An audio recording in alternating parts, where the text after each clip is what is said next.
গুলস্ত কি পারবে প্রমাণ করতে যে রূপমঞ্জুরি আসলে তার হারিয়ে যাওয়া অদিতিয়া? সম্পূর্ণ জানতে হলে চ্যানেলটি সাবস্ক্রাইব করে ভিডিওতে লাইক দিয়ে দেখতে থাকুন। তারে ধরে ধরে মনে করে সিরিয়ালের আজকের পর্বে দেখা যাচ্ছে গুলস্ত সরাসরি রূপমঞ্জুরির হাত ধরেছিলেন, জানিয়ে দিয়েছে যে সে প্রমাণ করেই ছাড়বে রূপমঞ্জুরি হলো তার অদিতিয়া।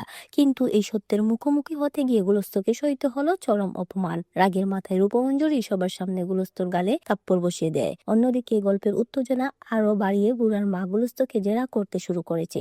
আসলে তারা কি চায়? জবাবে গুলস্ত তার গুড়া সব নাল খুলে দিয়ে সাফ জানিয়ে দিয়েছে আজ থেকে তারা এই প্রাসাদেই থাকবে। মনে মনে গুলস্ত এখন প্রতিশোধের আগুনে জ্বলছে। সে যেমন অদিতিয়াকে খুঁজে বের করতে মরিয়া, তেমনি আজকের এই তাপ্পরের অপমান সে শুধু আসলে উসুল করে নেওয়ার শপথ নিয়েছে। সিরিয়ালের এই নতুন মোড় কি গুলস্তকে তার লক্ষ্যে পৌঁছে দেবে, নাকি রূপমঞ্জুরির রহস্য আরো ঘনীভূত হবে? নাটকের এই টান টান উত্তেজনার পরবর্তী আপডেট জানতে আমাদের সাথেই থাকুন। আপনার কি মনে হয়, গুলস্ত কি পারবে তার অদিতিয়াকে ফিরে পেতে? কমেন্ট করে আমাদের জানান। ধন্যবাদ।